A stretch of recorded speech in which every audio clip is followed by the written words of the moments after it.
You have been making your minimum payment every single month for a year, and the balance barely moved.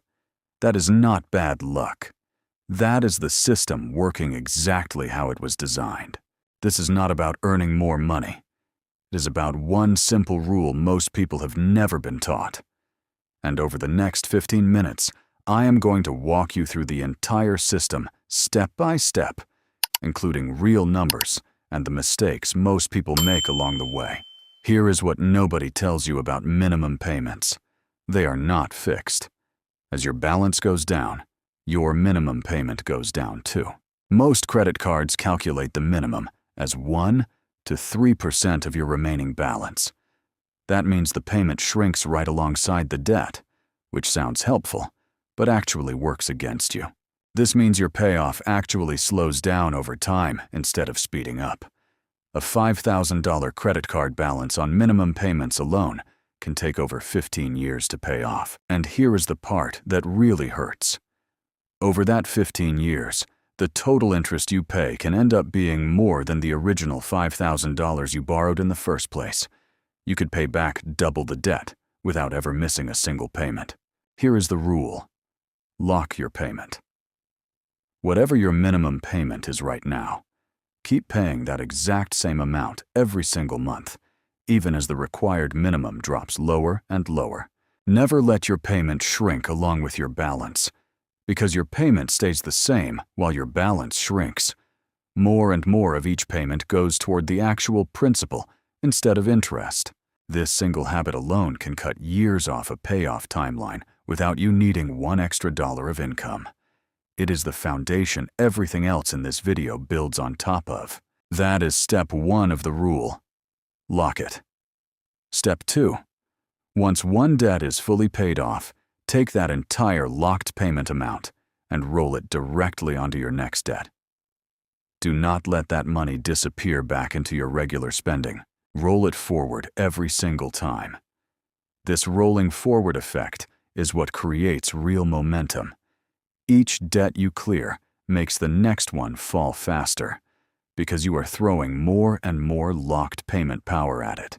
Now, which debt do you roll your locked payment onto first? There are 2 proven methods, and I'm going to teach you both in detail. The first is the debt snowball. List all your debts from smallest balance to largest. Completely ignore the interest rate. Attack the smallest balance first with every extra dollar you have, while paying locked minimums on everything else. Once that smallest debt is gone, you roll its locked payment plus the next smallest payment together onto the second debt. It snowballs and grows bigger with every debt you clear. The wins come fast early on, which keeps you motivated to keep going. The snowball method is best for people who need motivation and quick wins to stay disciplined. The downside: it technically costs slightly more in total interest compared to the other method, since you might be ignoring a high interest debt for a while. But for most people, the psychological wins outweigh the small extra cost. The second method is the debt avalanche. Instead of ordering by balance, you order your debts from highest interest rate to lowest, completely ignoring the size. You attack the highest interest debt first with every extra dollar, regardless of how large or small that balance is, while paying locked minimums on everything else. This bar shows less total interest paid. This one shows more paid with the other method.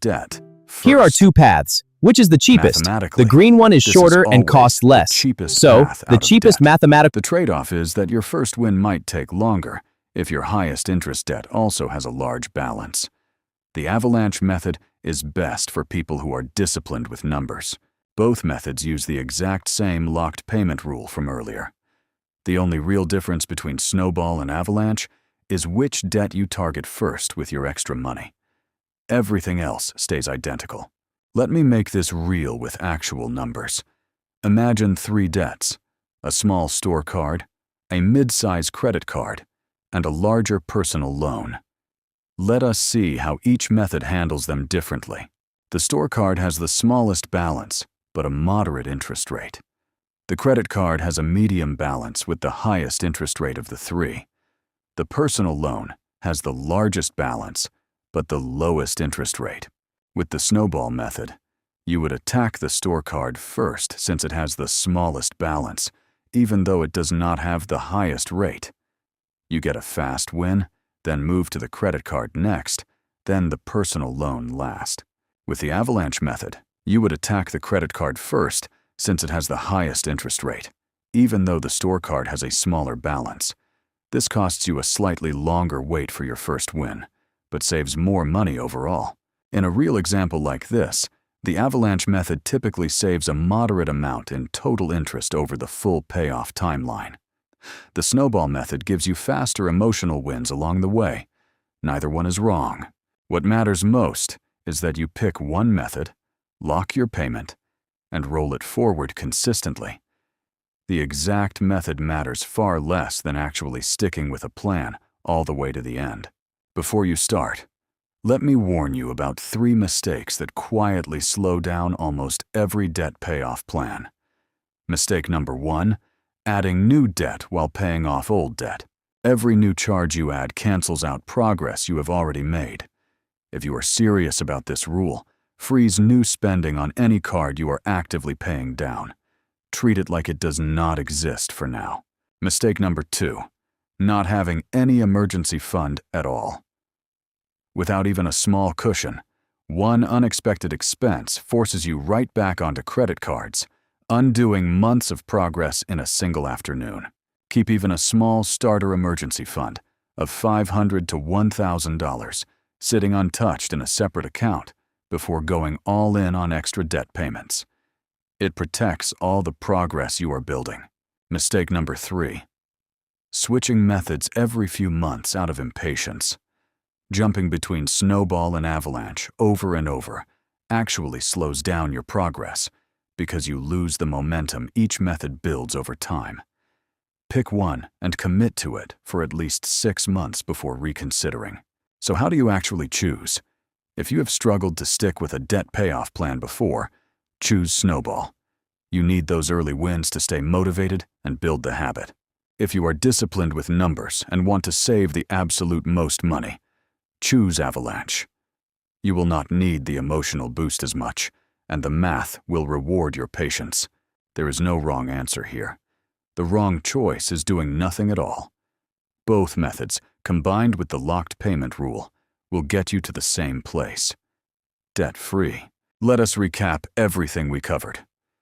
Lock your payment so it never shrinks as your balance drops. Pick either Snowball, smallest balance first, or Avalanche, highest interest first. Roll every cleared payment forward onto the next debt. Avoid the 3 mistakes. Do not add new debt while paying off old debt.